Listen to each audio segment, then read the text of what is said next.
What happens when an unstoppable force meets an immovable object? Sometimes the unstoppable force is able to crash through all barriers, but on some other timelines, you just don't get the Clarity Act until like 2029.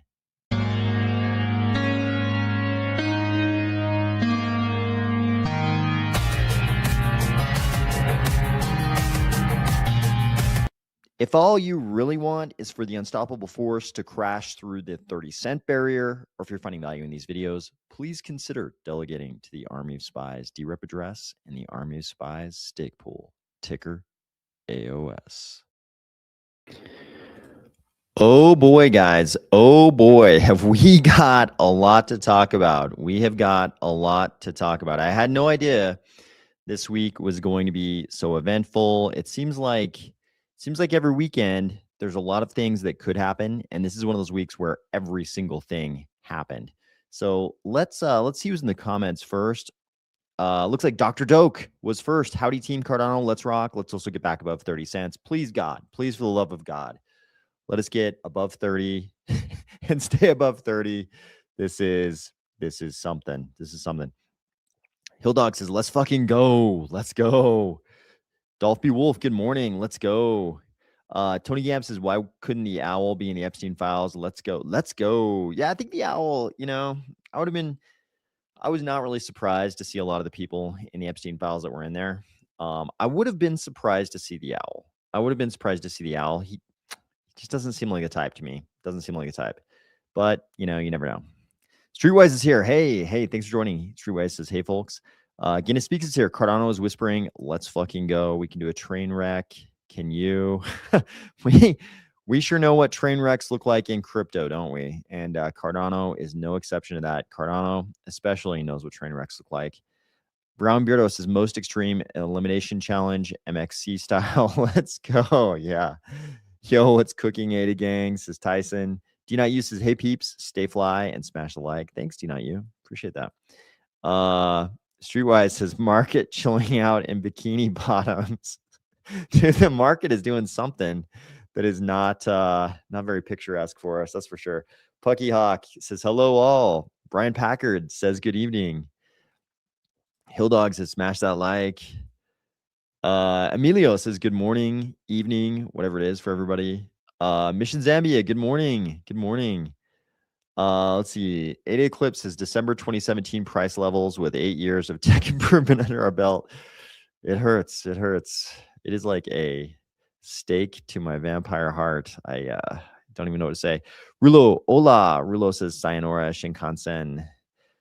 Yeah, I mean, one of those, I think you guys probably realize one of those is this isn't about just one decisive collision. We're going to talk about two different decisive collisions. We're kind of in the midst of one, and we're also learning about what really happened in one previous one. So I won't tell you quite yet what these two trains represent, but I think many of you can probably guess.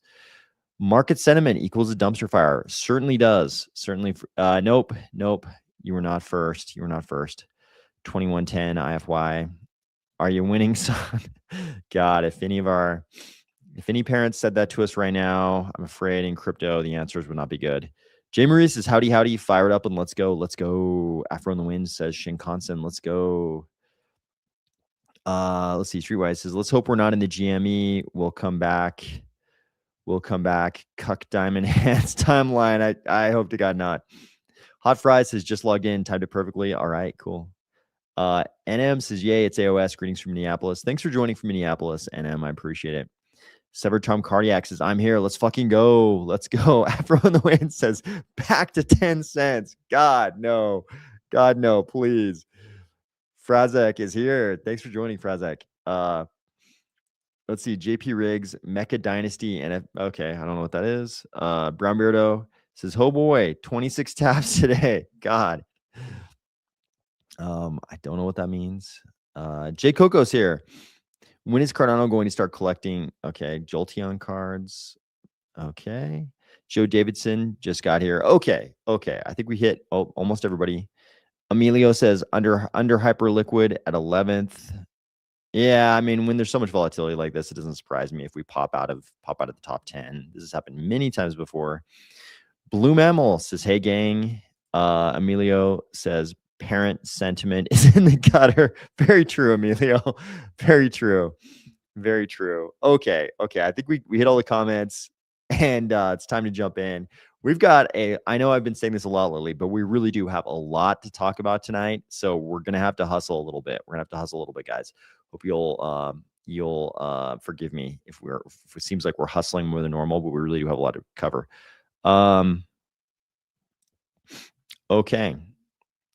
So let's talk first. Before we get into the meaty stuff, before we get into the important stuff, let's talk about a little data we got. So you might have seen some reports about some data this morning, and ask yourself, what is the ISM? So here we have Investopedia. The ISM Manufacturing Index, also known as the Purchasing Managers Index, the PMI, is a monthly indicator of U.S. economic activity based on a survey of purchasing managers at manufacturing firms nationwide.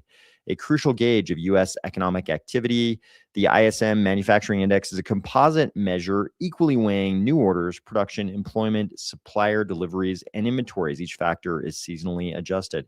So you can imagine, if you want a gauge of what's going on, how busy things are in the economy, you might just go around and survey these types of individuals about these things. So that does happen. And here's what we got. Manufacturing PMI at 52.6%, January 2026. So that number might not mean anything to you in isolation, but if we look at it over the course of the last 12 months, it will mean something. So you can see this kind of goes in reverse chronological order from here clear down to here. And you can see almost a year ago now, in February 2025, we were at this number 50. Then it went down 48, 48, 48, 49, 48, 48, 48, 48, 48, 47. And now we're at 52.6. This is a massive improvement. If we come back over here to Investopedia, let's see, there was some other an index over 50 signals manufacturing expansion. 50 shows no change, and below 50 indicates contraction. So it won't be a surprise to you that this shows we were at 50 a year ago, and then just contraction all year, less than what we were at a year ago. And now all of a sudden we're even higher. So this is a good sign.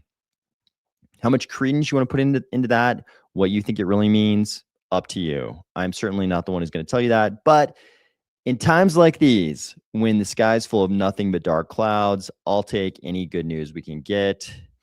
Let's see. Streetwise says BTC looked oversold. Guinness Speak says, I am impatient. Let's fucking go. Okay, let's go. Okay.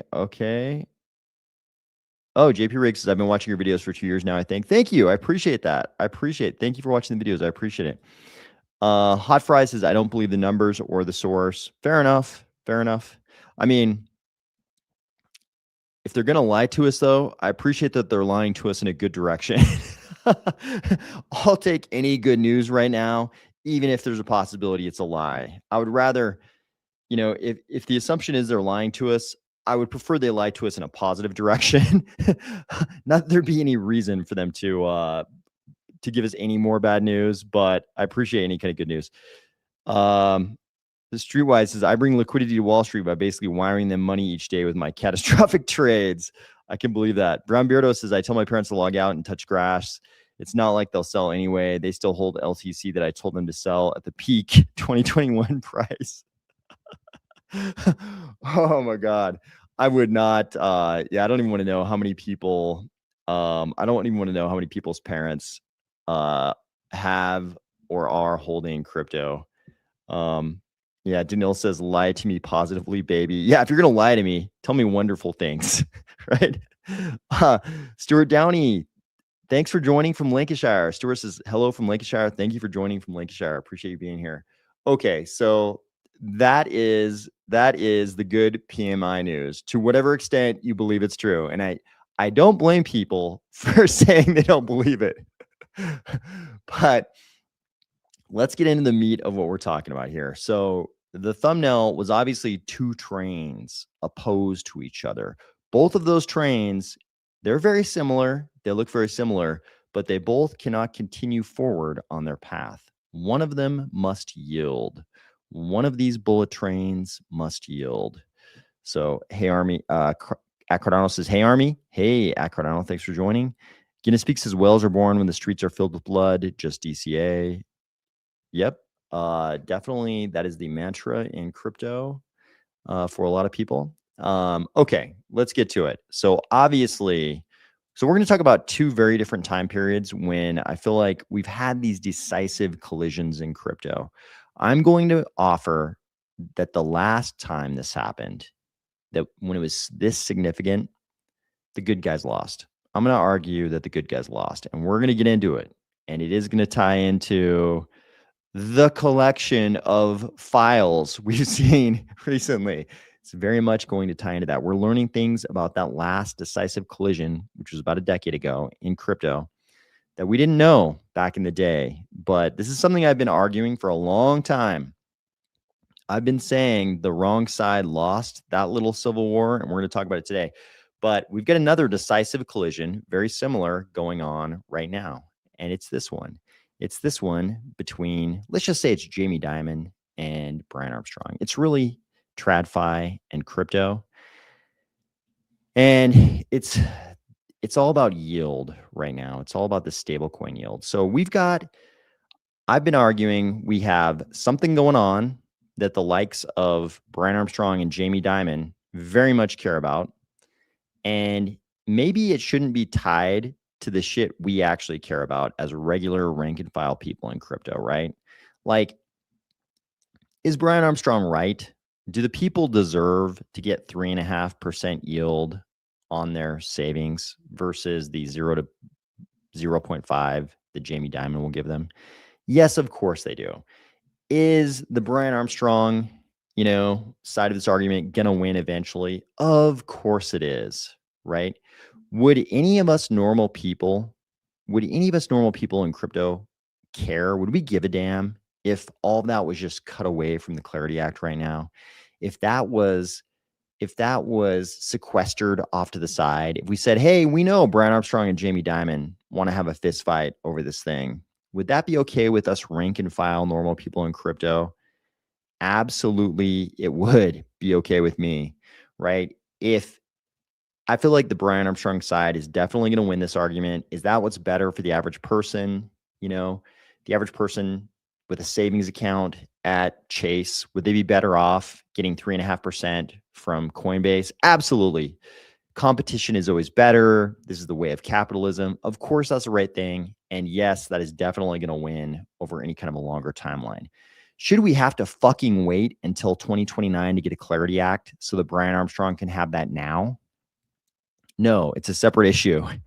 It's related, and he's right. But we don't need to sacrifice regulatory clarity for another 3 years just so he can have this now, right? This doesn't need to be the same fight, right? The fight we've been fighting ever since 2009 has been regulatory clarity, the classification of these assets. Even in 2009, was Bitcoin a security? Was it illegal? Was it legal? Was it a commodity? There's a reason Satoshi was anonymous, right? It's because people who start currencies in the United States tend to go to jail prior to 2009. So Satoshi was anonymous. We've been begging for regulatory clarity ever since then. The thing we weren't fucking begging for was yield on stable coins being offered by crypto platforms. That wasn't a part of the original thing we were going after. Like I said, is Brian Armstrong right? Yes. Is he going to win eventually? Yes. Should we have to wait until 2029 to get regulatory clarity on the classification of these crypto assets because of it? No, we should not, right? It's like there's the idealist perspective. We should, not give in. We should not give in. We should be willing to sacrifice everything, to win it all. I don't think that's a very pragmatic or realistic approach. We can get regulatory clarity on crypto assets right now. Maybe we need to cut off this gangrenous limb that is called stablecoin yield, right? is that really going to affect us over the next couple of years? Am I going to cry if Coinbase can't offer yield on stable coins over the next 3 years? No. Am I going to be super pissed if the composition of the House and the Senate changes in the midterms in November, and that means we can't have anything in terms of crypto legislation until the next elections? Yeah, I'm going to be pretty pissed about that. So this is what's going on right now. So let's read through these. So I referenced this story. I believe yesterday. So the mask just slipped in Davos. Reports from the Wall Street Journal confirm that Jamie Dimon, JP Morgan, went scorched earth on Brian Armstrong during a heated exchange over the Clarity Act. When Armstrong called out big banks for lobbying to kill stablecoin rewards, Dimon reportedly told him he was full of shit right in front of former Prime Minister Tony Blair. Why they're scared, we've talked about this. Banks pay, 0.01. Coinbase wants to pay 3.5%. Obviously, customers will chase yield. Capital will chase yield. So the banks are going to lose that if Coinbase can offer 3.5. We understand why they don't want this shit. So the administration is tracking a crypto-first regulatory framework that ends the era of debanking. They debanked Trump, and then he won. Of course, he's not in love with them. Of course, he's not in love with TradFi. He understands. He's been a victim of the thing that crypto has talked about for so long. It didn't even seem like a thing you would experience in the most economically developed nation states in the world. And of course, the guy who's now the president of the biggest economy among those most developed economies did himself suffer debanking. No surprise, he gets it. He gets why crypto is so important because he himself was debanked. So here's what happened today. We knew the White House was going to make the TradFi people and the crypto people sit down, and it wasn't going to be the C-suite. It was going to be the policy people. So here's Eleanor Terrett, who's been doing some of the best reporting on all this. She says some preliminary color from sources in the room on the White House stablecoin meeting that just wrapped. So this meeting went down this afternoon. It was at 1 p.m. Eastern this afternoon. In attendance at Bank Policy, at ABA Bankers, at FS Forum, at ICBA, Fidelity, PayPal, Paradigm, SoFi, Crypto Council, Blockchain Association, Digital Chamber, Cantor, Coinbase, Paxos, Crypto.com, Kraken FX, Ripple, and Tether. I haven't heard anybody mention Paxos in a long time. That kind of came as a surprise to me. 2-hour meeting, constructive discussion on the risks and opportunities of stablecoin yield and rewards. I'm sure the TradFi people had very different things to say about that than the crypto people. Issues were framed so that both sides know where boundaries are. I have a feeling those boundaries don't really overlap. Positive vibes, no yelling. It's always kind of a bad sign when the best thing you can say about a meeting involves, yeah, they both drew red lines, but there were positive vibes. Nobody yelled. If nobody yelled is the good thing you can say about a meeting, probably not a lot of good things got completed either. Okay. We had a little follow-up. More. Other attendees, Stripe, Galaxy, Multicoin, Circle, Consumer Banker. Circle was the one that I was really surprised not to see in that last post. I was like, of course, Circle is going to be there. Everyone had a chance to speak with roughly a 3-to-1 ratio of crypto to banking reps in the room. This is a really good sign, right? Because the White House got to decide who got to come to this meeting, right? It's not like they just like opened the doors and they were like, hey, who wants to come in here? They definitely invited certain parties. So I think it's very telling that there were 3 times more crypto people there than banking people. This was a little disturbing though. Crypto and AI czar David Sachs was not in attendance. What the fuck were you doing, David Sachs? I'm sure this was like, his way of saying like, oh, C-suite's not there. I'm basically the C-suite of White House crypto. I'm basically the CEO of White House crypto. So to put myself on the same level as all the rest of these CEOs, I won't attend. I'm sure that's what he's doing. But like, dude, you're the crypto czar. Why the fuck weren't you at this meeting? Like, if there's been a meeting you should be at, this meeting, right? So the meeting was led by Crypto Council Executive Director Patrick J. Witt. I would imagine the recent PR troubles of one of his confidants, which we can talk about later if you want to, might have also, we'll say one of his podcast co-hosts, might have also been a distraction for him today. But I think people probably know who that is. You guys probably know exactly who that is. So here's another take. Some news. The White House meeting between crypto firms and banking groups on how to approach the treatment of stablecoin returns just wrapped up. Digital Chamber guy said the meeting was exactly the kind of progress needed to find a resolution to one of the biggest issues blocking next steps in market structure legislative process.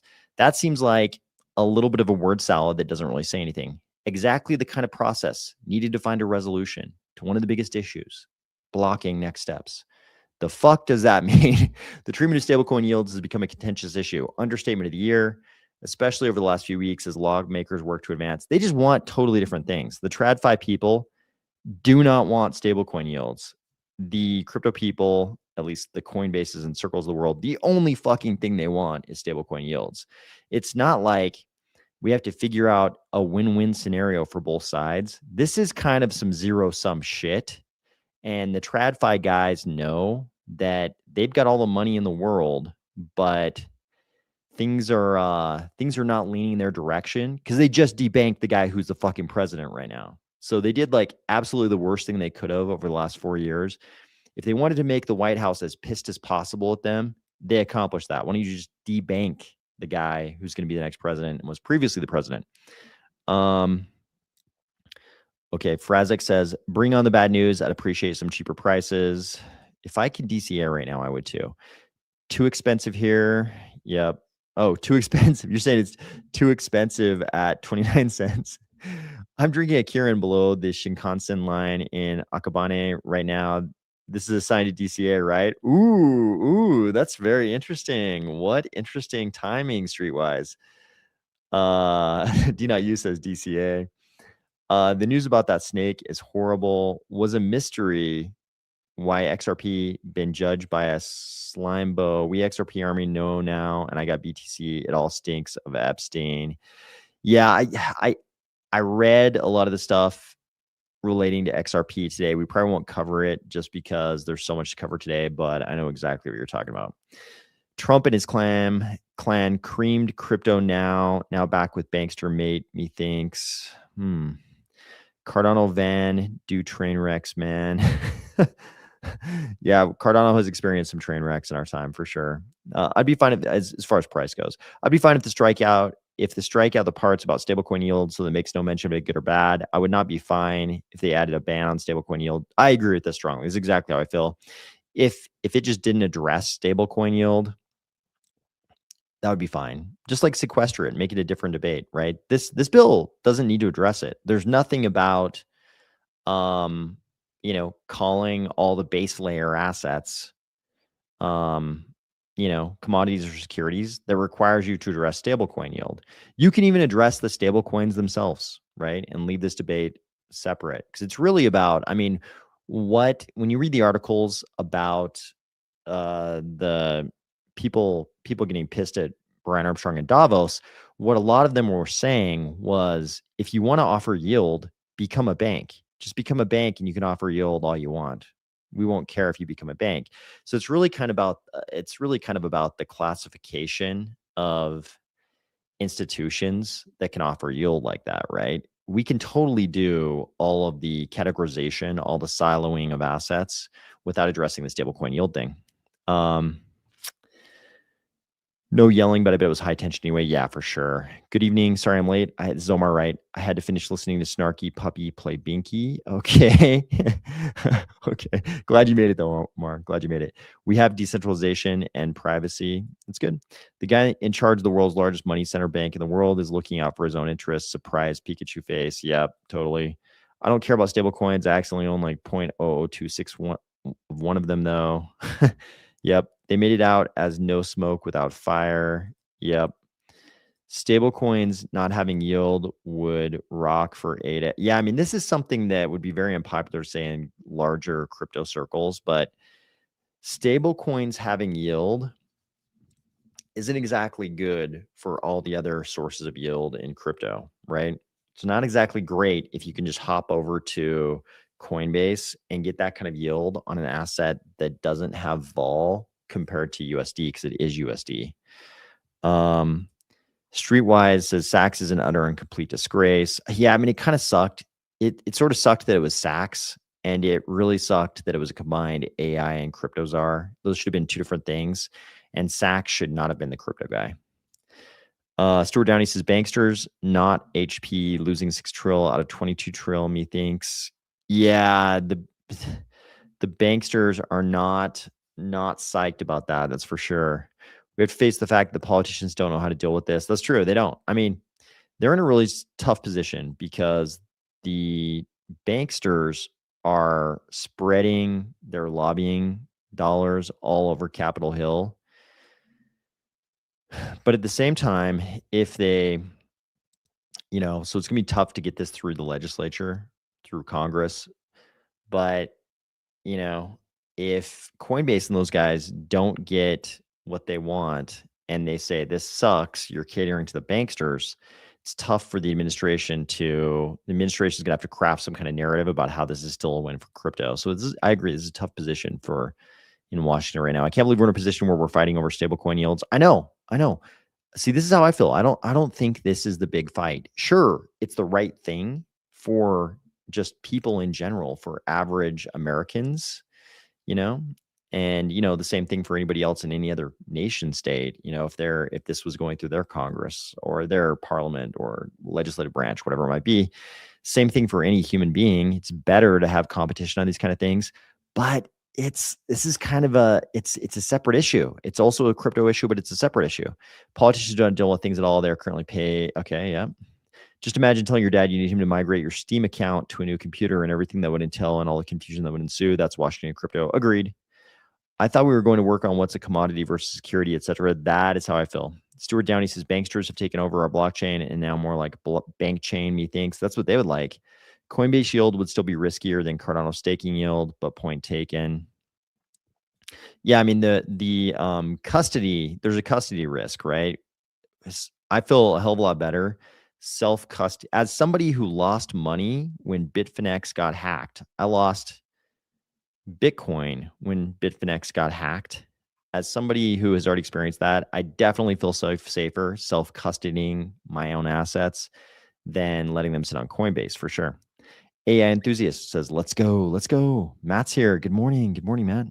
Severtom Cardiac says, I don't use stable coins at all. Yep, a lot of people don't. I mean, they're acting like the Satoshi white paper, had this like extra paragraph that said, and whatever you do, make sure the centralized exchanges, which didn't even exist yet, make sure the centralized exchanges can offer yield on stable coins. That was not a part of Satoshi's white paper because there were no stable coins and there were no fucking centralized exchanges.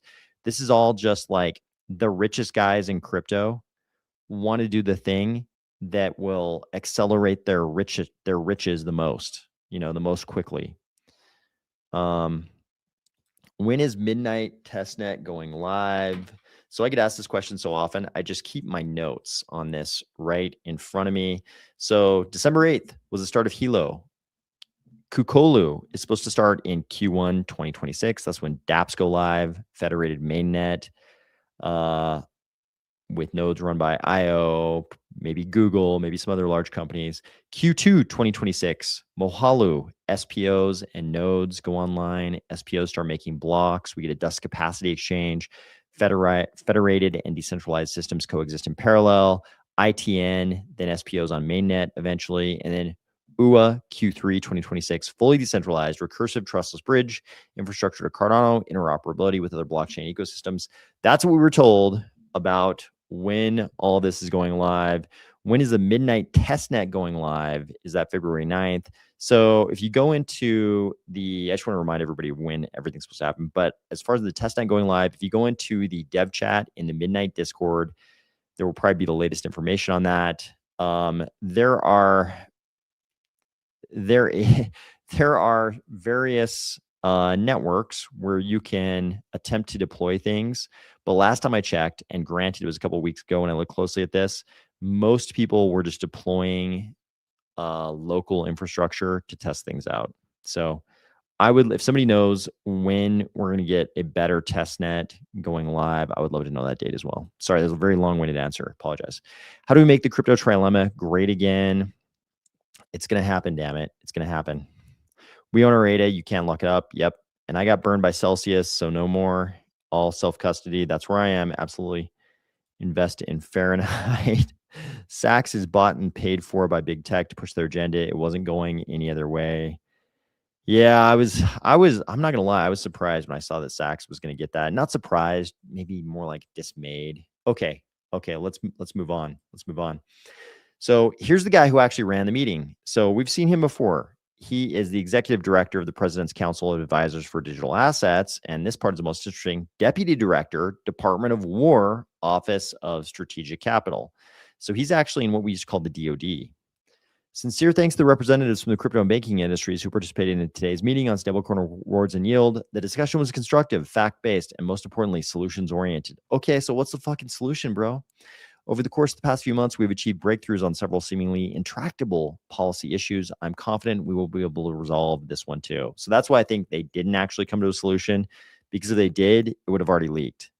What it sounds like happened is neither side wants to yield. It's this. It's this. The two trains are head to head.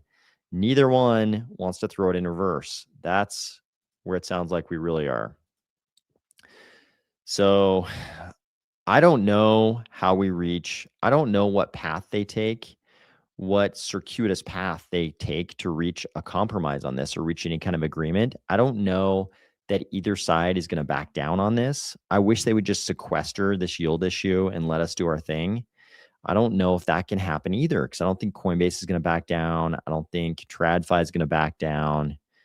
It's not good. We're kind of at loggerheads here.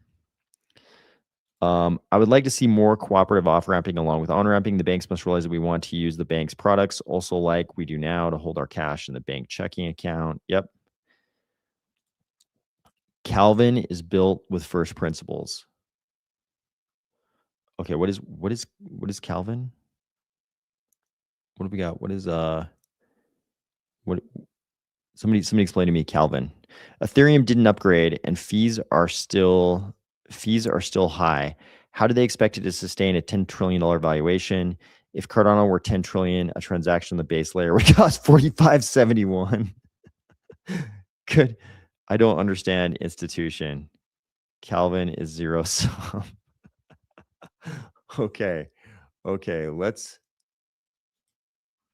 move along here. Okay. Here's another recounting of this. At the White House meeting today between crypto and bank reps, White House gave a deadline of end of February to reach a deal on stablecoin yield. Sources familiar said. This sounds very much like the current administration, right? Just like leveling a deadline, no matter what, obstacles are in the path. And I agree with this next part. Hard to see how the market structure bill could have a chance of passing this year if the issue isn't resolved by then. Calvin temperature. Oh, Kelvin. Oh God. Okay. it like, because we'd already talked about Fahrenheit and Celsius, that vaguely occurred to me, but I thought I'd missed something. Somebody named Calvin popping up in the one of the comments I showed or something. How are institutions investing money in ETH? Can someone explain it to me like I'm 5? Oh God, that probably goes beyond the scope. We've got so much to cover right now. I won't cover it. If somebody wants to talk about that in the comments, feel free. But we've got way too much to get through today. I don't think we'll be able to cover that kind of thing today. There will be future meetings, which will be smaller. Banks are pretty adamant about closing the loophole, though. See, they're saying that like Coinbase offering yield on stable coins, or anybody else really that's who's not them, a bank, is a loophole. That's how they're approaching this. AKA preventing companies like Coinbase from offering users rewards on stablecoin holdings. And Coinbase hasn't shifted on its insistence that it should be able to. There are loggerheads. I think we've got to cut off this gangrenous arm and move on down the trail. Let them fight this out later. Coinbase will win eventually. I mean, stable coins are going to exist and there's going to be yield on stable coins, and that will outmode checking accounts and the like. That's just the way it's going to be. But the banksters are going to drag their feet and they're going to be kicking and screaming all the way down. So we're going to have to deal with this, and it's going to be this long ass fight just because there's too much money tied up, and they make too much money on what they do, and they have too much money. So they're an unmovable object, even though crypto is an unstoppable force. So I think we just cut off that gangrenous arm and move on. Okay. So let's move on to the time this happened 10 years ago. I've talked about this many times on this channel, and people think I'm crazy when I talk about this, but the Bitcoin block size civil war went down shortly after I got into crypto, shortly after I was actually holding Bitcoin. And immediately I was like, the larger block guys, the big block guys are correct. The big block guys are correct because that's the only way this shit is going to be treated like money. The only way people are going to continue using it as money. And at the time, people were paying me in Bitcoin in a little side business I had. Actual like people coming in person, and we would just do a Bitcoin transaction right there. It worked great. It was fine. That was in the days before this whole battle went down. And this was a battle just like the current one. Instead of having banks on one side and Coinbase on the other, we had the big blockers on one side and the small blockers on the other. But really, it was about the concept of crypto, the concept of Bitcoin. What should Bitcoin be? Should it be money or should it be a store of value? And let me tell you, when I got into crypto, nobody was talking about the store of value case, or I should say, most of the discussion was about it being money, right? Nobody was like, "Oh, I love Bitcoin because it's a store of value." Everybody was like, "I love Bitcoin. It's better money," right? Everybody thought of it as money. The store of value thing, it really emerged in the mainstream as a result of the block size wars, right? Before that, people weren't like enthusiastic about the store of value thing. It just became the rationale to explain the bullshit that just happened. Okay. Let's see. Severterm Cardiac says, I know Coinbase is huge, but I don't use them either. Peter Shoop, thank you for joining from Belgium. Appreciate you being here. Matt says, Glad City is coming on board. I use City and I like the online card account. Just need more off ramping so I can smoothly move money around fluidly. Fees are fine. Just work the crypto. Let's go. Yeah. The problem with self custody is you're probably a prepper, a guy who knows. I remember where I was. So the reason I engage in self custody is because Bitfinex was a big exchange back in the day. Everybody was using it, and they got hacked, and I lost Bitcoin. Like I literally lost Bitcoin. So I've already suffered the repercussions of not having self custody. It's not like it's not theoretical for me. I remember where I was when the big block war was raging. Yep. Low-key left Coinbase, went to Kraken. Kraken is helping out Cardano way more than Coinbase. True. I agree with this. Their fee structure has become ridiculous. Agree. My only problem with Kraken is that there appears to be no way these days. I cannot figure out how to use ACH on Kraken without using Plaid. And I'm not willing to use Plaid. So that's my problem with Kraken. My only problem with Kraken. I love everything about Kraken, but Plaid is no good. So I think if I tried to sign up for ACH on Coinbase today, I would also have to use Plaid, but I already have it there. So, and they had the little thing, where you send a couple cents and then you tell them how many cents they sent. Like that one's fine, but using Plaid, like giving them my login credentials to my bank, fuck Plaid. I'm not going to give them the login credentials to my fucking bank. So that's why I have not been using Kraken. If there's some way to set up ACH on Kraken without doing that, I've tried like multiple times over the last couple of years and I can't get it to work. But aside from that, I love Kraken. I drive a 1967 and I used it a huge amount back in the day. a huge amount back in the day, even when I had to use wires, even when I had to wire money back and forth from Kraken, I was using it. I drove a 1967 sedan DeVille, so sign me up for big block. There you go. There you go. Do you think most of it's just round tripped again without euphoria? I sure hope not, but kind of feels like it, Tom. Kind of feels like it. I mean, basically, I don't even look at this as round tripping it because there was nothing to round trip in the altcoin space. We just got skipped. Like, there was no trip, right? It's just like, I mean, we went up to what, $1.20 a year ago? That's not what we were looking for. I didn't feel like that was round tripping it. I mean, I guess technically we did, but that wasn't high enough. That wasn't high enough for most of us who lived through the $3 days. Banks will keep my business. Just go crypto. Same with PayPal. Now PayPal has a stable account coin already. Okay. Kraken, Brown Weirdo says, Kraken has regained my attention as well. I use them the most over the years. Kraken was a lot worse before. Yep. I agree. I would have pretty much always only used Kraken. I used it a lot, even when I had to wire shit back and forth, because I liked everything about it. But yeah, the fact they didn't have ACH. I mean, the reason why in my opinion, the reason why Coinbase is so huge right now and Kraken is not as prominent is the ACH issue. Obviously, it seemed like for a while Kraken was very focused on Europe, which is, its own very valid play. But in the US, the lack of ACH was a big problem. Brown Bear versus Plaid is the only way, unfortunately. Yep. Brown Bear, bro, it's amazing. You can see when you DCA on your buys. Okay, yep. Except for Tom Cardiac says I use Kraken now. The ACH weekly limit is ass. Okay, we have a similar system to Plaid. I have a dump bank account to move money in and out. Yep, that'd be the only way. That'd be the only way to use Plaid, I think. I used Binance US prior until I got shut down for that time. Yep, I also used Binance in the past. In the past, I used Binance for sure. Okay.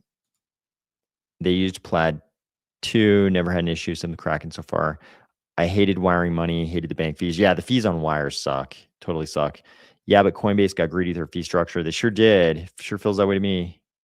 Omar Wright says ACH. I don't like Face ID, KYC. Yep, I'm with you guys. Centralized exchanges suck. We all know that. Okay. So let's get back to the big thing. Let's get back to the big thing here. So 10 years ago, we had the block size war. And this week, we learned some new shit about the block size war that we didn't know before. So let's go through some of the infamous files here and talk about what we see. So Epstein obviously had a very strong interest in crypto and Bitcoin very, very early, right? Here we have some emails between, it looks like the Epstein sort of group. I'm just going to count all of his assistants and his associates as the Epstein group. But you see this message. Hello, Gavin. This is Gavin Andresen. Hello, Gavin. Just wanted early core dev of Bitcoin. Hello, Gavin. Just want to touch base with you again. Jeffrey Epstein will be up at Harvard this Friday, June 17th and Saturday, June 18th. He would love to meet with you. Might you be around and have some available time? Please let me know. Gavin, no, sorry. I'm busy. 4 words. One is a contraction of 2 words, but basically 4 words. That's it. Gavin doesn't want anything the fuck to do with Jeffrey Epstein going clear back to 2011. So then we see this. Here's Amir Taki, another early Bitcoin guy, OG BTC Dev 2010. So important figure who you're familiar with if you were around in the early days of Bitcoin. He has this story to tell about Epstein, and it also goes back to 2011. Epstein emailed me because I was like the CEO of Bitcoin at the time, which is kind of a joke, saying you're the CEO of Bitcoin or crypto is kind of a joke, but that we use today. As you can see, they view me as the enemy, not a friend. What happened? I was a 22-year-old nerd hacker living in my mom's spare bedroom. I founded a company with a friend. Some rando billionaire offers to invest. I'm like, oh my fucking God. Yes, my co-founder does due diligence and allegations come up. So you probably know Epstein's conviction was prior to this. speaking of Sachs, look who this email is from. Mike, he happens to be visiting New York. So I put them in touch, and he actually visits Epstein. He's talking about his co-founder actually visits Epstein. Later, he came back and was like, absolutely not, and then killed everything. I actually wonder, from this email quoted, you can see they actually despised us for being idealists and radicals, but we're just trying to get intel from us. They ended up funding all the other Bitcoin guys, not us though. So we're going to get into that, and that's where this ties into the Bitcoin block size war. But before we do that, check this out. So this is an email apparently from Jason Calacanis, who you might know from a certain podcast, to Jeffrey Epstein. So I guess Epstein said, I would like to get in touch with the Bitcoin guys. I'm happy to see you doing well. Apparently this is to Calacanis, I guess. He replied, hey, pal, running out to a kid's birthday party. Rough choice of words in these files. We'll dig up their info. So, you know, these are folks who are not trying to build a business. They are crazy open source folks who are radicals. Their motivation is more in line with WikiLeaks or Wikipedia. I had these guys on my TV show on the web, YouTube startups, Gavin Andresen and Amir Taki, Bitcoin. So he's talking about how much they suck because they're open source radicals, similar to Wikipedia, which is kind of hilarious today because Wikipedia is not totally a friend of Cardano. But so this is how much interest Epstein had in crypto early on. And here you see basically early crypto open source type radicals, air quotes, rejecting Epstein. Guess who didn't reject Epstein? Apparently, it seems that certain parties didn't. Some of those parties may be Charles Hoskinson's favorite candidates for Satoshi. So check this out. Here's a message from Jeffrey Epstein, 2014. So it says, you still playing in the Bitcoin space? Where are you? I have Andy back on my island this weekend. And you're like, if you've read any of these Epstein files, what you know is that this dude is networking so hard with everybody that he screws up people's names. He can't really remember their names. He doesn't really, use grammar or capitalize or spell things correctly. So you see this Andy back and you're like, is that a different back that we know of in crypto? So then we see this, if it'll come up. The Bitcoin cashers like Roger Ver, who was sort of one of the leaders of the big block movement during the Civil War. The Bitcoin cashers like Roger Ver were right all along. They were actually the good guys. Roger writes a book about how Bitcoin was hijacked, turns into a privacy coin enthusiast, and then subsequently gets arrested on tax charges for things that happened 10 years ago. You'll remember on this channel, we covered Roger Ver's detainment in Spain and how he's trying not to get deported to the US, all that whole saga. But here's an interesting email. So to Jeffrey E. and Joichi Ito, copying Hammy Hill and Dr. Adam Back from Austin Hill. Hey, Joy and Jeffrey, we are down to the wire on closing this round. Oh, it sounds like they're doing some financing. We are 10x oversubscribed on an $18 million seed round, and Reed at the last minute told us to bump your allocation from 50K to 500K. This is causing no small amount of headaches, but blank, and I respect you both and have learned so much from you in our discussions. We have everyone else a haircut to make room. So they're giving all the other potential investors a haircut on how much they can invest to make room for Jeffrey Epstein, it sounds like. Where should we send the docs? The best CFO in the game, Hammy Hill, is running the deal for me and is CC'd on this so we can lock down the paperwork with the suits. Looking forward to sitting down face-to-face again. This is after Jeffrey E. wrote, my investment in your deal will be made through Joy E2 Investment Co. When do you expect papers? So you probably know already by the names what company this relates to, but you notice in the subject, final Blockstream allocation. We're talking about Jeffrey Epstein, according to this, and again, I'm not presenting any of this as fact. This is just what's coming up in these papers, and everybody can draw their own conclusions about what this really means. But we're talking about a seed round in Blockstream where Jeffrey Epstein is investing. So that's not the whole story, though. These same characters pop up in many ways in the Epstein papers. So, okay, let's see the comments a little bit here. Okay. Dump bank account. How can we buy USDCX on Cardano? We talked about it a little bit last night. Epstein funding shit is insane. Yep. Mr. Pena was correct. Talking about Dan Pena, I think. Spelled Pena. Crypto card debit is more worthwhile. Cardinal card, okay. Cardinal card available now. I just want to offer crypto payment options to customers. Okay. Maybe Satoshi was the Sarah Connor in the story. Epstein definitely sent back in time by the machines.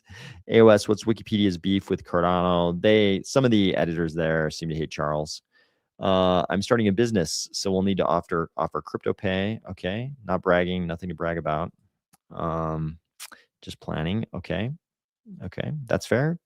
It's good to, I think all of us in crypto like it when businesses involve crypto, decide to incorporate crypto in their business.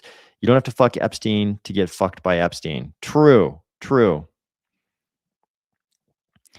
Do you think that the new change, the new world order, has anything to do with crypto? No, I talk about it quite a bit on this channel, but I think what we're seeing is deglobalization, and it seems that there's a theory, and everybody can decide how much they think this is true or not. But there's a theory that globalization basically only happened as a bribe to the whole world to get the whole world to help the U.S. fight communism.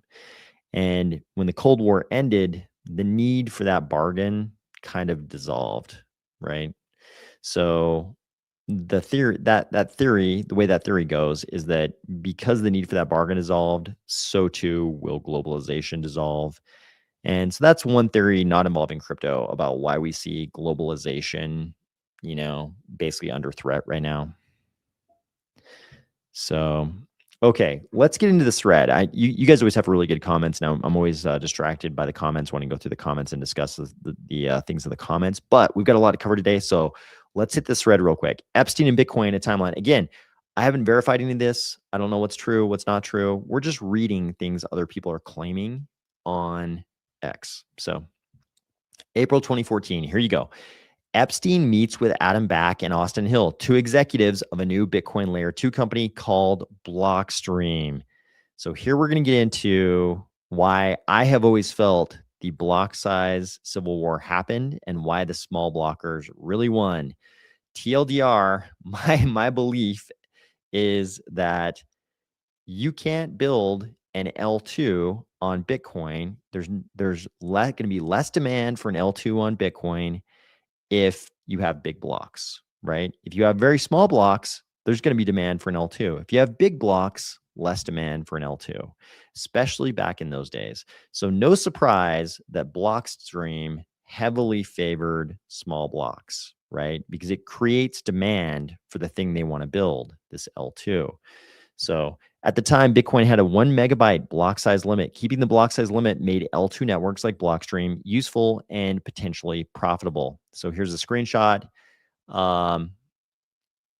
Francesca Hall, good morning, Daphne. Nice to meet you. So we will be a party of 5. Austin, Adam, myself, Kelly, and Elena. We would like to have 4 rooms. Kelly and Elena don't mind sharing a room with double beds. If possible, that would be great. I would like to thank you for your help in setting this up. If you need anything, please feel free to contact me at any time at this email address or my cell phone. Have a blessed day. Francesca. Hey, Daphne, it was nice talking to you on the phone. Here's the information you requested. If there's anything else, please feel free to contact anytime. Austin Hill, Adam Back, and the names of the rest of the individuals. So we're definitely talking about an Adam Back, not some other Adam. Epstein invests in Blockstream. July 2014. Epstein invests at least $500,000 into Blockstream with his associate Joichi Ito. This directly ties Epstein financially to a for-profit company connected to influential Bitcoin core developers. Hey, Joy and Jeffrey, we were down to the wire on closing this round. This is the email we already saw, so we already know about this piece of it. Blockstream releases its white paper October 2014. We've now skipped ahead to October. Several co-founders and co-authors are also Bitcoin core developers, the team that maintains Bitcoin's main software. Those Bitcoin core developers are these: Matt Corallo, Gregory Maxwell, Luke, Pete. If you were around in those days, you remember these names. Epstein has encrypted conversations with Blockstream CEO Austin Hill and others. Much of this story occurs through encrypted platforms. They were keenly aware not to discuss sensitive topics via email. I don't think the NSA deserves to hear what we say. So you can see that here. I don't think the NSA this is Austin Hill. I don't think the NSA deserves to hear what we say on Skype. After this is, I believe this is Mark Andreessen, right? After P. Marca gave them full listening capabilities to all Skype calls via Echelon. So somebody can confirm, is that Mark Andreessen's Twitter account? I think so. He's not implicated here. They're just talking about a technological innovation. So Jeffrey Epstein says, okay with me. So we know there was a lot more conversation going on than just what we're seeing here. Epstein funds Bitcoin core development via MIT Media Lab. Epstein and Joichi Ito, who together invested in Blockstream, begin to fund Bitcoin core development at a time when the existing Bitcoin Foundation blew up. This is a big win for us, says Joichi. So when this was going down, it was obvious that the core developers were getting swallowed up by Blockstream, who was certainly in the small block camp. That really affected the debate that was going on in this small block versus big block civil war. The other piece that affected it was that all the and I've said this many times, so apologies if you're hearing this for like the 60th time, but all the conversation was happening in places like the Bitcoin subreddit. And the moderators of that subreddit, in my opinion, it seemed that they were very much censoring the small blockers, right? You can go back. There was a lot. This was talked about a lot. There was a lot of discussion of this. But there was a very specific moderator, and everyone believed that moderator was on the payroll of Blockstream or associated with Blockstream in some other way. Don't know if that's true or not, but what was certainly true was that there was a very strong perception among many that that moderator and others were very much censoring the small block camp. And simultaneously, as you see here, Blockstream was managing to gobble up all the Bitcoin core developers. Because, hey, these guys are like developing, some of the most interesting technology in the world. They actually want to get paid. And along comes Blockstream with this money. Nobody knew it came from Jeffrey Epstein at the time, or at least part of it did, according to this. Those guys have some money. So, of course, these developers are going to go where they can actually get paid to do this thing they love. So here's this post. Let's see. As Bitcoin and digital currencies have started to become an important trend, the Media Lab has launched an initiative in the space. I wrote a blog post on why I think blockchain and Bitcoin are like the internet. There are 5 core developers and around 100 contributors. The 5 core developers are like Linus Torvalds of Linux. They decided what changes are made to the core code. One of the 5 is the lead developer, Vlad, and one is the chief scientist, Gavin, Vladimir, and Corey were being paid out of a nonprofit called the Bitcoin Foundation. A few weeks ago, it blew up when one of the board members declared the foundation bankrupt. Many organizations scrambled to step into the vacuum created by the foundation and take control of the developers. We moved quickly, talking to all the various stakeholders, and the 3 developers decided to join the Media Lab. This is a big win for us.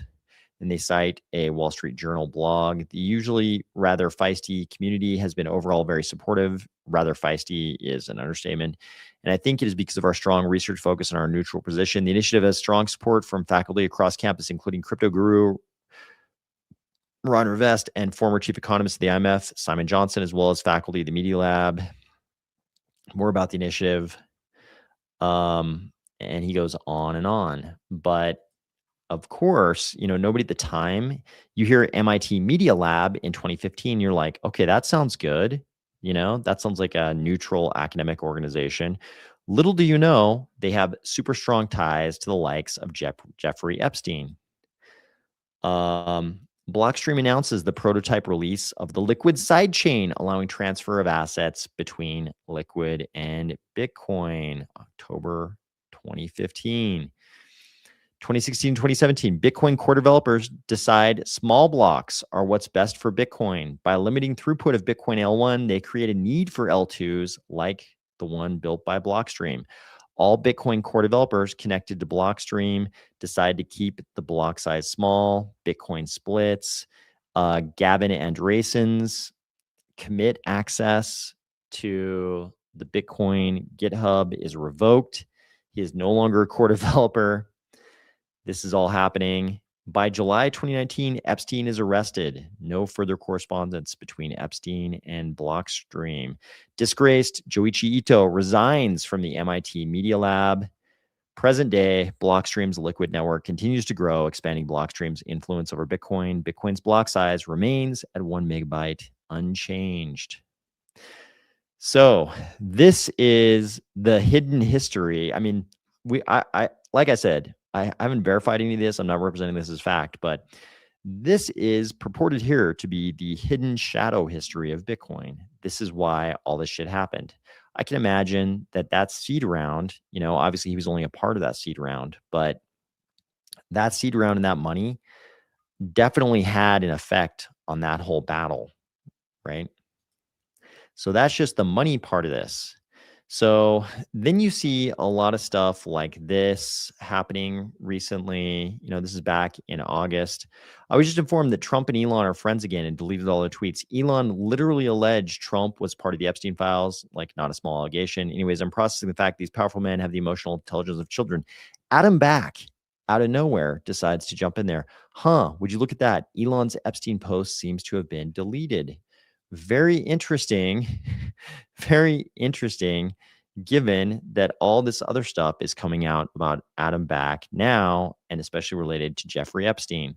So this post says, and I'm not presenting this as fact, Adam Back's Blockstream company took $500,000 from Jeffrey Epstein in 2014. Epstein was a convicted pedophile in 2008. Very interesting, right?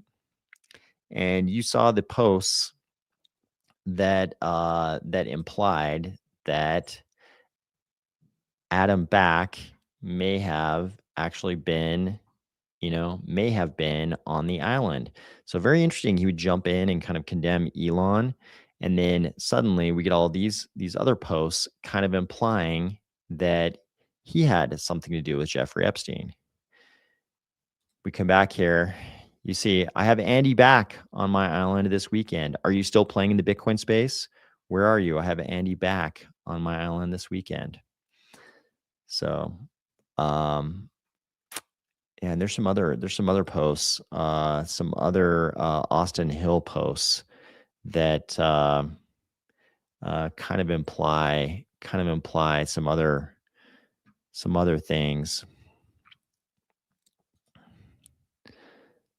So, let's see, Francesca Hill, nice to meet you. So we will have a party of 5, Austin, Adam, myself, Kelly, and Elena. We would like to have 4 rooms, and right there, Austin Hill, Adam Back.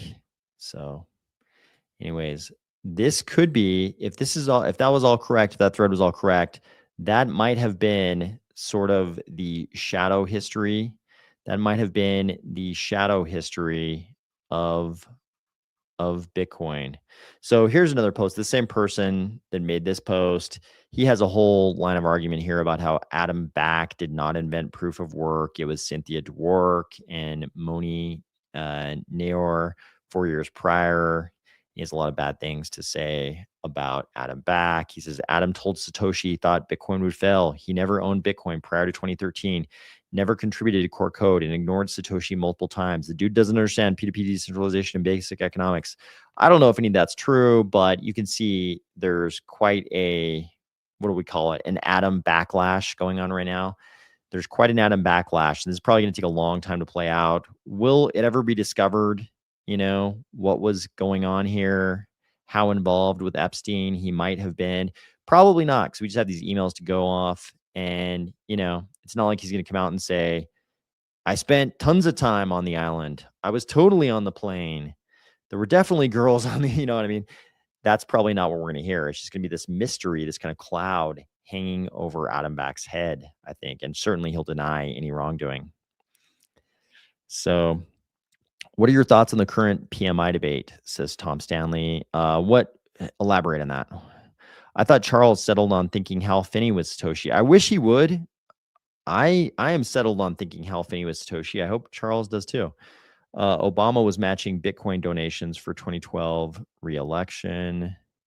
That makes sense to me. This adds credence to the old theory that a lot of these guys were being paid on Reddit. Yep. I think you know which moderator that that was said the most about. Obama tweeted about his Bitcoin campaign donation matching operation. No one cared. He was in crypto. One of the first notable outcries against shadow banning. Yeah, it definitely was. And I think Roger Ver was one of the big ones, right? It's been a long time. That's a long time ago for me, but I was definitely in that subreddit when all that was going on. Obama made a fortune in crypto Bitcoin because price of Bitcoin was 3,500 at the time. Oh, interesting. You thought I was just a Trump guy, huh? I voted for Obama. I had no perception of your political leanings. Next time going to hear BTSV had Epstein involved. Bitcoin Satoshi vision. That would be interesting if Epstein was on both sides and he was actually supporting, uh, Roger Ver on one side and Blockstream on the other. That would be in keeping with, what we know about Epstein. But I haven't seen anything like that, of course. I remember thinking it was hard living abroad with Bush 2 as president. Trump, hold my tweet. Yeah, yep, I got that. I was definitely abroad and had a few incidents where, just being identified as being from the country where Bush 2 was president was a problem. Definitely experienced that. At least these parts of the files are not batshit crazy, South Korean level horror material. True. Business cycle theory. Oh, so like a lot of the indicators that like the Fibonacci guys like to point to, how important is it? Like it's obviously data. How important the data is, God knows, because everybody had access to that index all along, and still nobody called what happened to altcoins in 2025. So how important is it to us in altcoins? It's data. So I always think it's good to have data if data is available, but can you really make predictions based on it? No, not accurate ones in 2025, or people would have been telling us what was going to happen in 2025 and nobody told us that. So Iran is getting intense. We're going to cover Iran. We're going to get into it. But first, we need to talk about how serious some of this Epstein shit is, right? It's like, it's not just a bunch of bullshit. Like, very serious dominoes are falling because of the Epstein papers. So here's one of them. And I mean, these are just the guys who screwed up and sent emails documenting their wrongdoings. So here you go. Peter Mandelson, sources tell me 500 billion euro bailout almost complete. This is May 2010. Jeffrey Epstein, are you home? Just leaving number 10, will call. So this post says Lord Mandelson gave Jeffrey Epstein advance notice of a 500 billion euro bailout to save the euro. He messaged Epstein about the bailout on the evening of May 9th, 2010. It was formally announced the following morning. If you ever thought everything was so corrupt, the tables are slanted against the everyday person, all the elites are cheating, look no further than this email. This is like the worst case of insider information you could ever imagine. And it's going all the way from London to fucking Jeffrey Epstein. Here you go. This is fast forward to today, February 1st, or yesterday, February 1st, 2026. Former British government minister Lord Mandelson has resigned as a member of Prime Minister Keir Starmer's Labour Party after new reports of his ties with disgraced U.S. financier Jeffrey Epstein. Yeah, I mean, this is exactly what's not supposed to happen. If this is accurate, this is like exactly what's not supposed to happen. And this guy was such a genius, he fucking documented it in emails to a goddamn Gmail account. And I mean, at that time, check it out. What's even crazier, at that time, I believe Epstein had already been convicted. He had already been convicted. So it's not like you're emailing a dude who hasn't already had interactions with law enforcement. You're sending this shit to the Gmail account of a dude who's already been convicted of a pretty serious crime. So you should be assuming that this is even less of a good Gmail account to be sending insider information to. Not the case. So here's something else. If it doesn't get bad enough, here you go. Here's an article from Decrypt, and this was also all over X today. So we got this unwelcome news. Jeffrey Epstein was an early investor in Coinbase. Emails reveal Coinbase co-founder Fred Ehrsam appears to have been personally aware and supportive of the convicted sex offender's early investment in the company. So this article says Jeffrey Epstein invested $3 million in Coinbase in 2014. According to emails released by the DOJ, Coinbase co-founder Fred Ehrsam was aware the investment was being made on Epstein's behalf. The deal was arranged by Tether co-founder Brock Pierce and Blockchain Capital at a $400 million valuation. And, obviously $400 million was getting Coinbase on the cheap because it is worth, what is it worth today? Like, I think I don't know what the latest figures are, but I think I saw somewhere somebody's reporting like 50 billion or something. Oh yeah, here you go. The investment was made at a 400 million company valuation. Today, Coinbase is worth 51 billion. So a document listing Epstein's assets at the end of 2014, also released by the DOJ on Friday, shows a $3,001,000 purchase of Coinbase. The line item is connected to the same LLC IGO company mentioned in emails between Epstein's executive assistant and Blockchain Capital regarding Epstein's purchase of Coinbase equity. And I believe later on in the article, they say that Epstein sold off like half of it. Epstein was convicted in 2008 by a Florida state court for procuring a child for prostitution and soliciting a prostitute. From 2008 on, Epstein was a registered sex offender. Ehrsam and Brock Pierce did not immediately respond to requests for comment. No surprise there.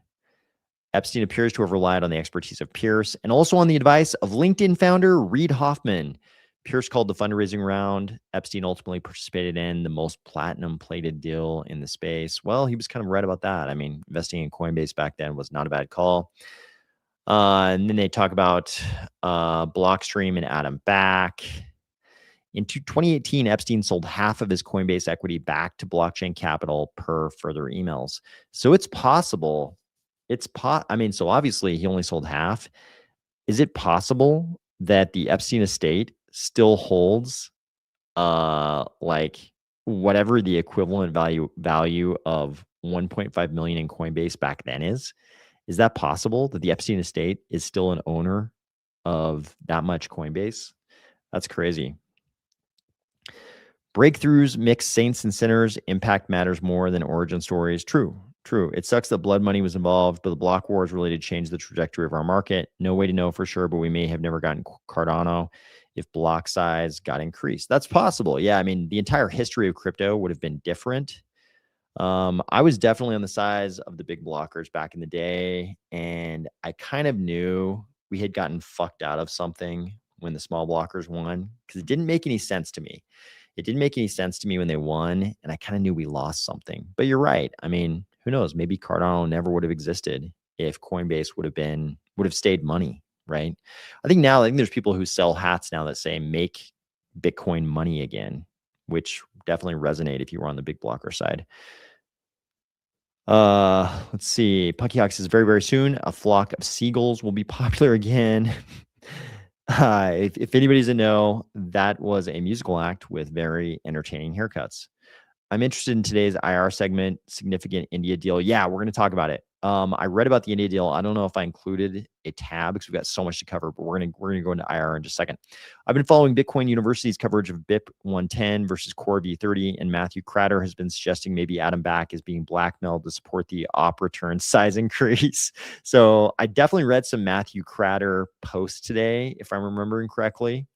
I thought I actually had some in here, but maybe I didn't. But that's very interesting. I guess a lot of stuff is out in the open now. So if they've still got stuff to blackmail him with, it must be pretty bad. Not saying that this is true, just saying if that were true. Reading others' emails is intense. Definitely feels weird, right? Back's involvement in the Epstein files means he's open to blackmail. Maybe we can go back to small blocks. Yep. FBI released millions of documents. Yeah, I mean, this release of documents is going to be a source of disillusionment for decades to come. For decades to come, people are going to be making connections in these documents And it's all just like sort of grim and sad. But I mean, I think if you were a student of history and you saw what was going on in the Cold War to any deeper level than just sort of shallow awareness of what was going on in the Cold War, this is what you expect, right? If you studied the history of the Cold War, it's basically full of craziness like this, just corruption and, all kinds of horrible things. So, you expect this level of corruption, like, guys getting calls the night before, $500 billion bailouts. This is what you expect. So, Jesus. Puckyhawk says, I'm enjoying how all this is playing out. Everyone wanted the files, and I knew there was a good reason they were not released by anyone before now. It's all out there now. Yep, it's all out there. Hearing disgusting shit like this makes me want to dump all my BTC. I mean, it's like, I believe the wrong side won the block size wars. People used to get mad at me when I would say that in crypto. I would talk about how I thought the wrong side won the block size wars, and people would get pissed at me. Like they were defending store of value versus Bitcoin being money, like it was like it was a point of religion. I don't think this reflects badly on Bitcoin. I think it reflects badly on the victors of that civil war. Funny how bad news, wars, and market dumps hit together. Noise floods the feed, prices drop, and everyone's distracted long enough to become numb. True. All I know about Cardano is that it is against this Epstein type of machine. That's how I feel about Cardano. I do. The new Real ID and US federally linked ID or a driver's license like a passport, but also a driver's license. It's weird. It doesn't replace a passport, but it's required to fly domestically. Yep. Identity is something blockchain can help with. Okay. So let's move along now to IR. We might also be at this really big turning point in IR, not just like in 2026, not just in the 2020s, but like decade level important pivot point in international relations. So let's go through this. So this is, half crypto, half IR news. We're going to get to the real IR news in just a second. So President Trump says he did not know Abu Dhabi invested $500 million in his World Liberty crypto project. I don't know about it. My sons are handling that. I guess they get investments from people. This is a weird topic because it sort of highlights how it's better to have a young president who doesn't have like adult sons to do stuff like this. Because I've said in the past, right? It's like you don't want to have a scheme where the presidents of the sun aren't allowed to go about their commercial life, aren't allowed to have the same rights to engage in commerce like everybody else, right? It's like, what if Trump's sons hated him and he hated them? Could he become president and be like, now you guys aren't allowed to do business anywhere, right? That doesn't make sense. But at the same time, does this world liberty shit make sense? No, it doesn't. No, it doesn't. Would world liberty have been able to attract that much capital if Trump had never been president? Certainly not. Certainly not. They're definitely profiting on the position their father holds. So it's kind of a weird topic. It's like they shouldn't be barred from being able to do business. They should be able to have full business lives if they choose it, just like any other American. But at the same time, should a president's family be able to profit off his office? No. So it's kind of complicated. That's why I prefer these younger presidents who don't have adult children, right? It's like with Obama, you didn't have to worry about the girls like starting a goddamn meme coin. True, meme coins weren't really as big a thing back then, but you know what I'm saying. Okay, here we go into the big IR news. Brown Beardo says the foundations of crypto are still good, assuming this is all true. Epstein was an early investor, not the only. Yeah, he was just like one guy throwing money at Bitcoin, and there weren't very many places to throw money. Blockstream, I mean, hell, during that time period, Blockstream was like one of the only. Later on, it's different. Towards the end of that timeline, like 2016, it's different. But early on, if you tried to name big companies, big notable companies in crypto, I mean, Blockstream would come up, and there weren't too many other big companies. You had a few centralized exchanges, of course, but companies that aren't exchanges at that time, there weren't too many. There weren't very many places you could throw money in crypto, right? Like Calacanis pointed out, people involved in crypto were kind of idealists. They weren't really, a lot of people weren't building companies. They were like, core developers, not building a company, but building a movement. So that is certainly true. The foundations of crypto are still good. Epstein was an early investor, not the only one. What I'm trying to say is that math is still math. Yeah, it doesn't change anything. I don't think anything about this changes the attractiveness of the crypto movement. I don't even think it's commentary on it. It's just that this guy Epstein, who is a villain, was also attracted to crypto just like we are, but for him more as an investor.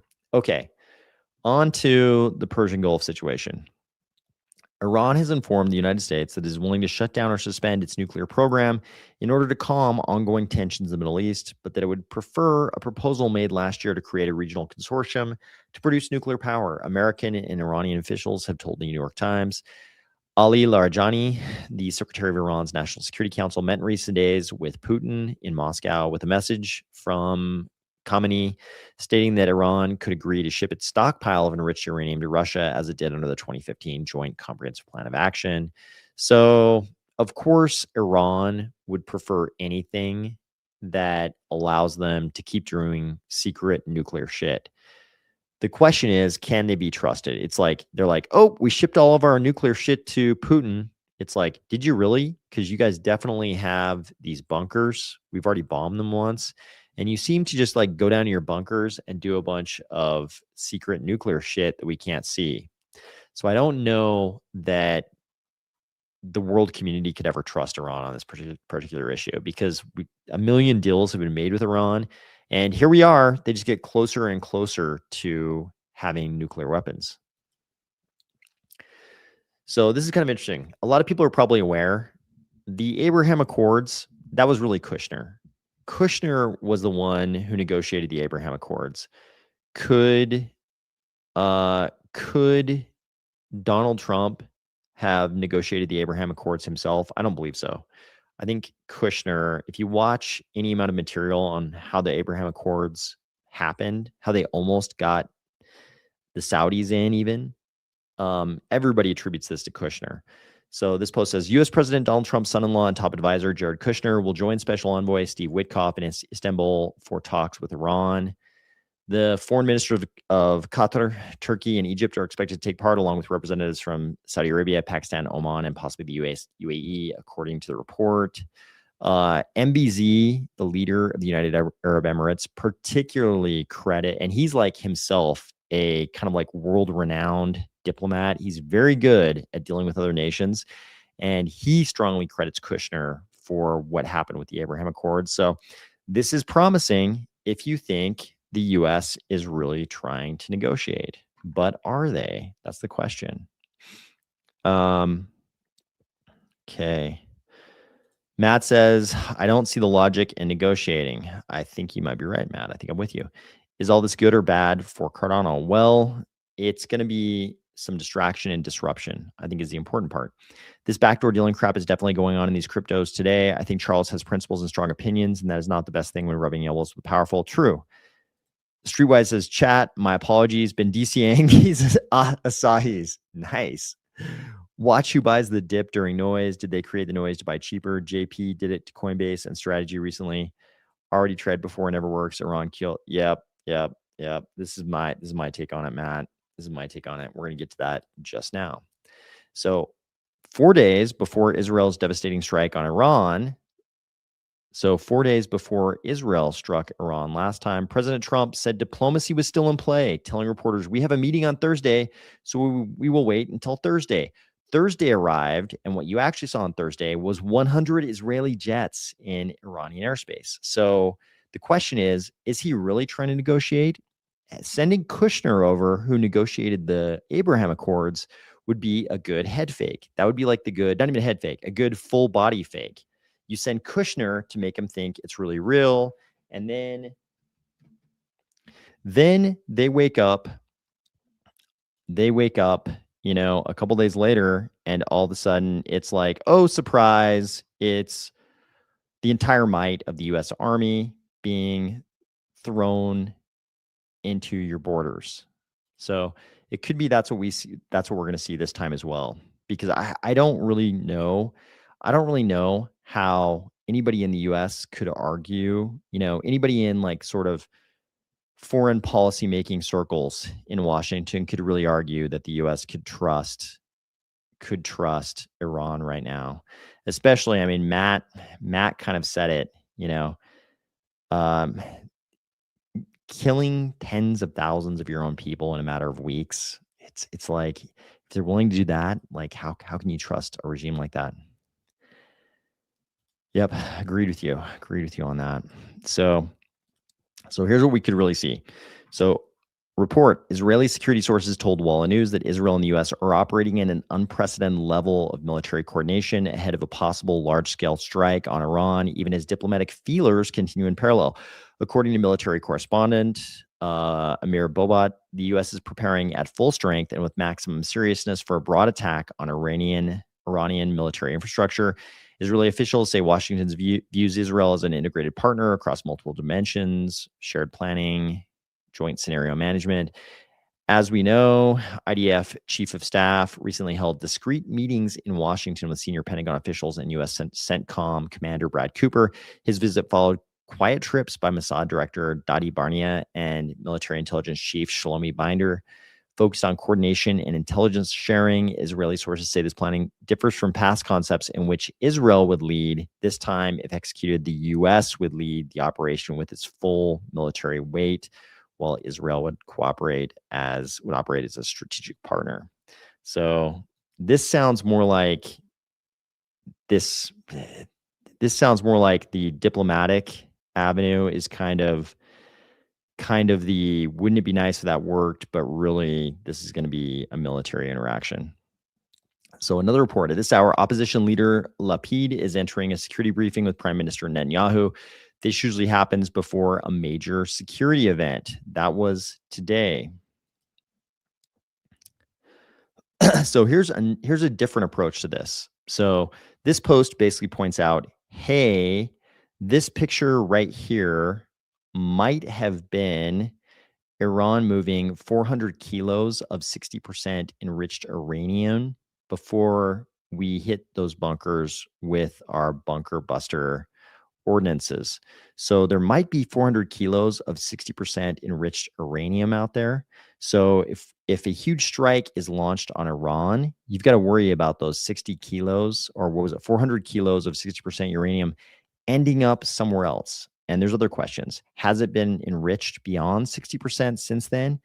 Do you want that kind of nuclear material to be out in the wild? Maybe it leaves Iran. Maybe it goes somewhere else. Maybe somebody even wilder gets their hands on it. So that might be a reason to engage in diplomacy. Let's see. JGS says this guy is already dead.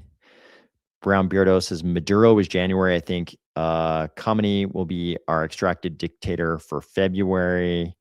Yeah, the the SOCOM planes landing in Azerbaijan, the reports of that, kind of like, that could also, we don't know. I mean, the DoD in that earlier strike on Iran, there were a lot of head fakes there too. So I look at all of these things as like sort of different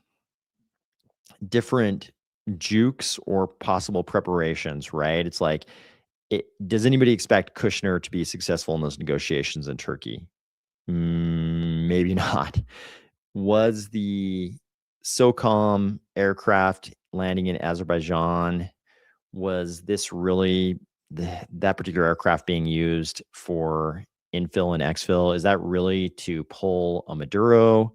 Could be, could be not. Is it all just going to be missile strikes, the likes of which, the U.S. has been famous for over the last couple of decades? We don't know. But it's like there's a million possible avenues of action here, and we don't know which one's actually going to materialize. But it feels like we're reaching kind of a crescendo of preparation. And, if it goes like last time, right as soon as negotiations, kind of got serious, And that's when things actually happened.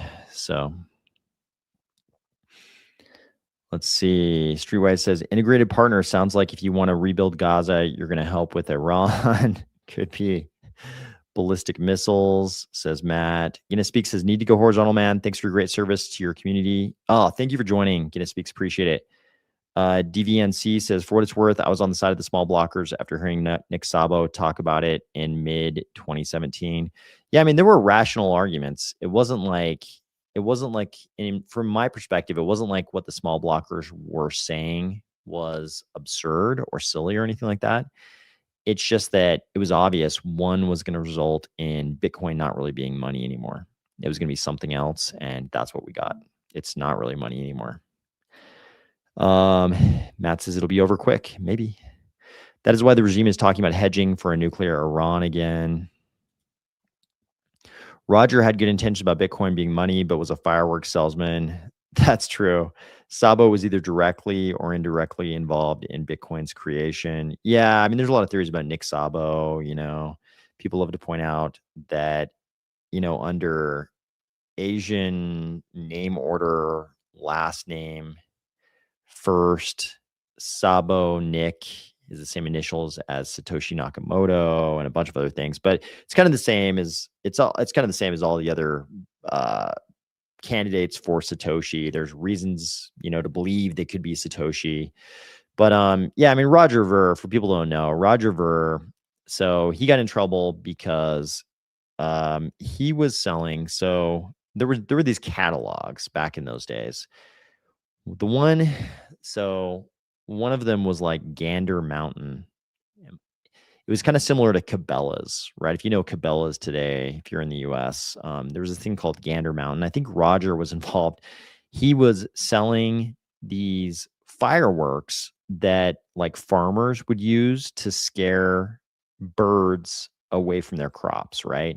Gander Mountain, those kind of catalogs, they sell like various things for people who are involved in agriculture, and like farmers could buy these fireworks and you use them, if there's like 300 crows land in your field to eat the seeds, you can use the fireworks to get rid of the crows, right? And they would sell things like that in these magazines. So Roger Ver was doing that kind of thing. He was selling these same kinds of fireworks, and the federal government decided to prosecute him on explosives charges, even though these fireworks were being sold in like literally these magazines that went to like a huge swath of Americans, and they didn't ever do anything about that. But him, they targeted for prosecutions as an illegal like explosives dealer, even though he's selling the exact same thing that was available in this catalog that's like the equivalent of Cabela's today.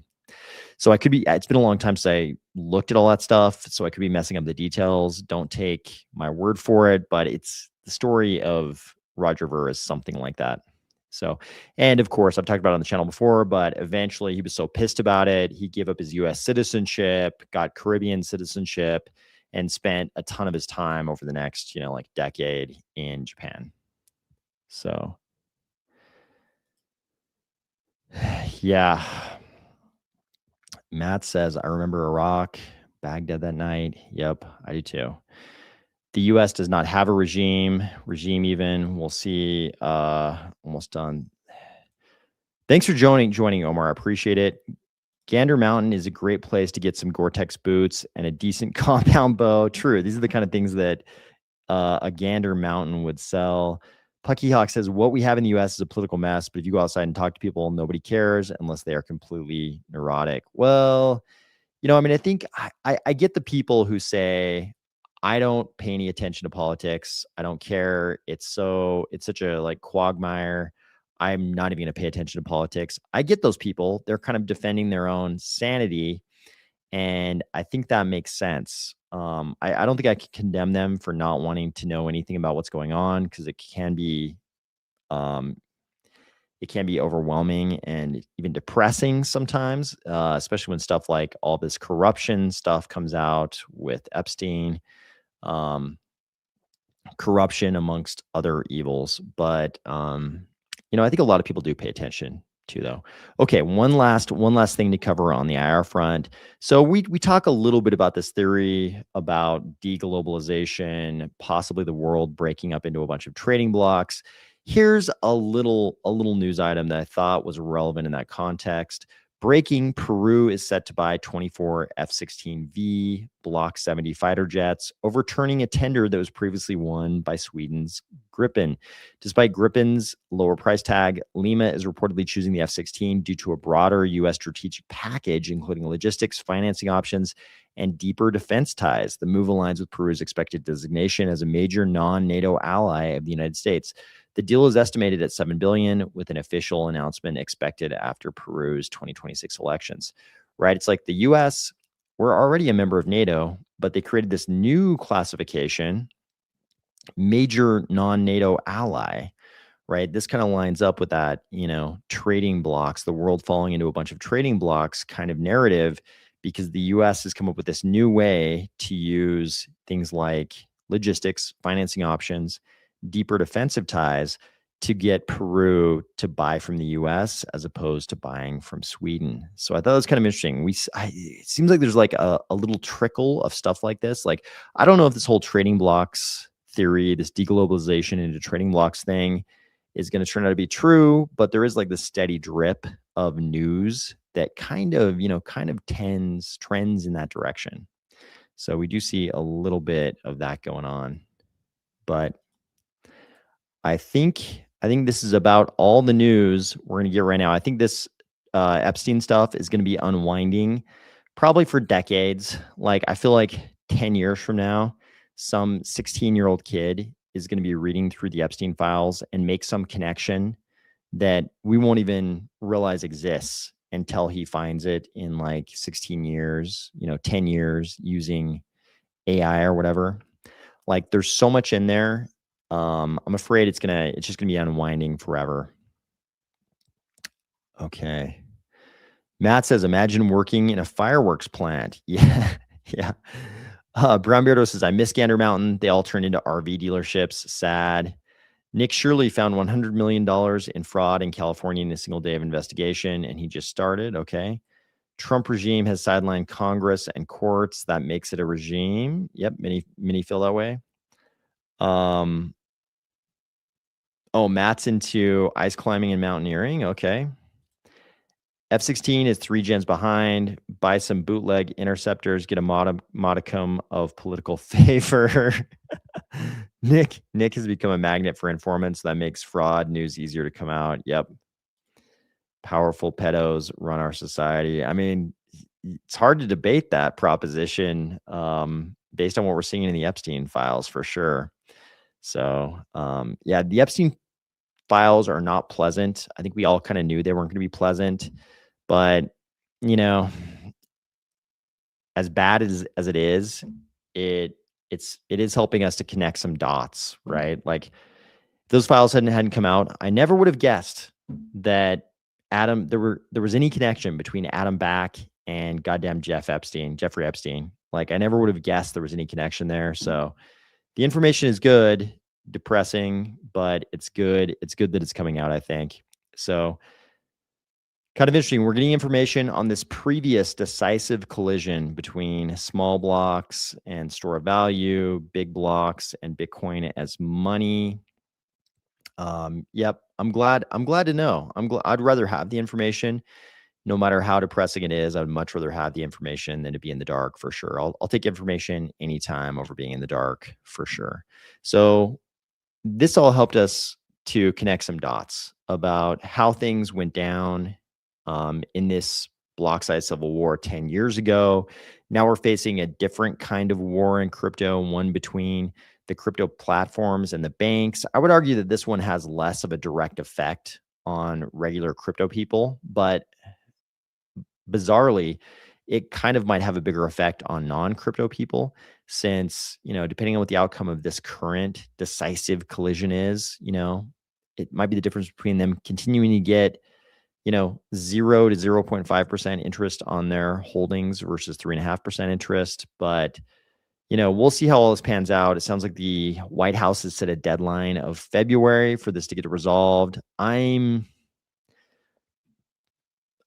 I'm not convinced I could name a path to get to some kind of compromise. I don't know how a compromise happens. It seems like one side or the other just needs to lose. Hopefully the crypto guys win, but more importantly, I hope we just get some clarity as to asset classification. So we'll see how that goes. Brown Beardo says sunlight, bring it all out so it can be judged. Yep. Sunlight is the best disinfectant. I agree with that. The older I get, the more and more I agree with that. I already dumped my ledger for a Jade, hoping I don't have to dump the Jade for a cold card. I don't even know what a Jade or a cold card are. There's much still hidden, as has been revealed. Yeah, you'll have to let us know what a Jade and a cold card are. I mean, I kind of get from the name what a cold card would be, but Jade, I don't even know what a Jade is. There's as much still hidden as has been revealed, for sure. For sure, there's like, I mean, like what we're seeing in these files are just like the people who were stupid enough to document their wrongdoing in emails, right? These are just the ones who were stupid enough to email about the shit they were doing. Like, how many people were doing the same or worse stuff, just not documenting it in emails? Is it old news that Satoshi Nakamoto symbolically means a wise origin developed internally with the true source intentionally hidden from view in Japanese? Yeah, there's a lot of really interesting stuff about the name Satoshi Nakamoto. There was a character in, what was the book called? The House of Morgan, which was kind of a financial historical fiction or something. There was a character, I believe, actually named Satoshi Nakamoto or something close to it. So there's a lot of like possible reasons for the name Satoshi Nakamoto. I think it was probably just like kind of a Japanophile kind of thing for whoever was Satoshi Nakamoto. Maybe they read that book. Maybe they just liked the sound of the name. Who knows? I hope we never know. I hope we never know who Satoshi was. And I guess knowing who Satoshi was is probably the only way we find out why they chose that name. But I guess we'll see. I think Bitcoin is digital gold is the marketing tagline of the decade, honestly, regardless of one's opinion. Yeah. I mean, that's definitely the marketing we use today for sure. Blockstream Jade hardware wallet. Oh, is Jade made by Blockstream? Is that a hardware wallet that's associated with Blockstream? Is that true? Yeah, I also hadn't heard of Jade. I haven't really followed Blockstream since I was so disgusted with the way the block size war turned out. I've like probably intentionally mentally blocked everything having to do with Blockstream, so it wouldn't surprise me. But the FBI interviews associated with the revelations are all still redacted. Yeah, people were pointing out today that it was like bizarre that the names of the special agents involved in the investigation were redacted, but like so many other names were not redacted. That was kind of bizarre. I mean, if I was an FBI special agent or, an 1811 and some other agency involved with this shit, I wouldn't want my name in there either. So I get it for sure. Yeah, thanks. Thank you, Omar. I appreciate you saying that. Okay, yep. Crypto X Surfer says yes. Jade is Blockstream's hardware wallet. I didn't even know they had one. That's crazy. Okay, good to know. Yep, Dr. Doe confirms. Yep, the Jade is Blockstream's Bitcoin hardware wallet. I changed to it when Ledger told us they were storing our keys for safekeeping. Laugh my ass off. Yep, I'm with you. The most disappointing thing ever in the history of hardware wallets was that whole Ledger thing. I covered it pretty heavily on this channel because it was so disturbing to me. All right, guys.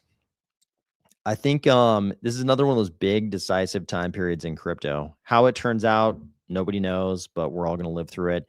I hope everybody is having a great week. I hope you're looking forward to a good rest of the week, and I will talk to you soon. Thank you, everybody, for joining tonight.